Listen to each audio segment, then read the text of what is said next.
Meanwhile, over 1,800 students of various political leanings and groups, in an open letter to Supreme Leader Ali Khamenei, called for an end to the security atmosphere of the universities and asked for the security gates of the university to be removed.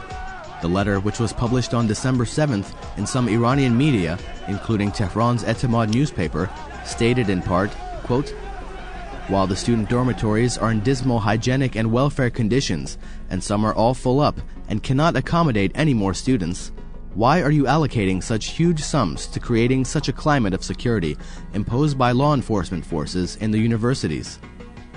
According to Amir Kabir University of Technology's student newsletter, the students also demanded that, quote, "the authorities think of a stratagem for removing the security gates as soon as possible." I say to all the security guards of the university, to all the intelligence officers, all the police, mark my words, many of my friends and myself will risk our rights by speaking here again and again to regain our right to education, our academic freedoms, and the right to attend university.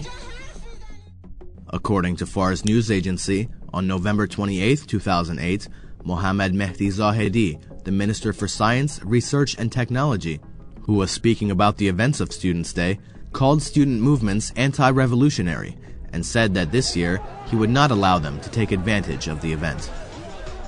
At the same time as the events at the University of Tehran, student gatherings commemorating Students' Day were staged in other universities, including those of Bu Ali Sina University of Hamadan, Arak University, Zanjan University, Teachers Training College of Tehran, Paradis Abu Rayhan University of Tehran, and Qazvin University.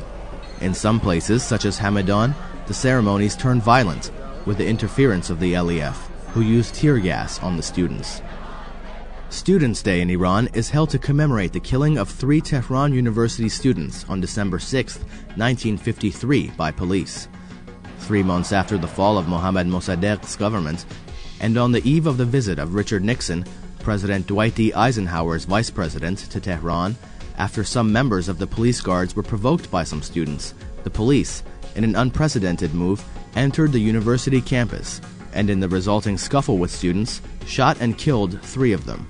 This day, following Iran's 1979 revolution, was formally named Students' Day. In recent decades, however, this day has turned into an occasion for liberal-minded students to express their criticisms of the Islamic government, and the gatherings of students on this day are usually accompanied by confrontations with the LEF. Mahdieh was also one of the speakers at the same event last year.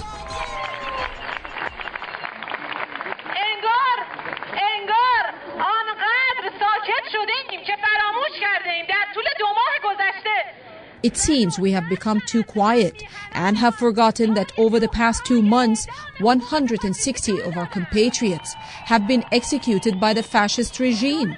What was their crime? Hooliganism? Excellency, Mr. Radan, the law enforcement force commander, the so-called law enforcement of the so-called Islamic Republic of Iran, has released this data. Dear friends, please listen carefully for a few moments. 5% of those executed were between the age of 14 and 17. This is a violation of the Convention on the Rights of the Child. 67% were between 17 and 22. Our own age bracket. We carry books and come to university because we have to. They steal because they have to. Instead of eliminating the problem of poverty itself, they eliminate its symptoms and get rid of its victims. In 2007, according to Amnesty International, Iran executed 317 people, which ranks it second in the world after China as countries that carry out the highest number of executions.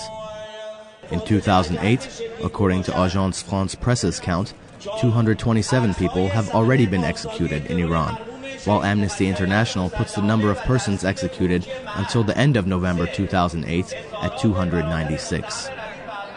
Since 2005, according to Amnesty International, Iran has executed 26 individuals who were under the age of 18 when the crime was committed. In some cases, the authorities have waited until the minor has reached 18 years of age before executing him or her. According to Amnesty's count, currently there are 134 juvenile offenders on death row in Iran. 30 of our fellow students from various universities across the country are in jail. But they are not the only ones in prison. We are also in prison because if we as much as whisper, the security guards put their boots in our mouths. Not only are Tehran University security guards watching us today, so are the security guards of Alameh University and Amir Kabir University. If all the students of the various universities of the country gather in one place, so will the security guards of all those universities, so that they may watch us. The New York-based International Campaign for Human Rights in Iran, on the eve of Students' Day, while criticizing what it called, quote, breach of academic freedoms in Iran's universities, reported that 201 students had been arrested during the past year and a half, while it said 161 students had been deprived of their right to study. Gender quotas, preferential admission of local students, elimination of atmosphere of criticism in universities, expelling and suspension of dissenting students, these things will not succeed to silence the students.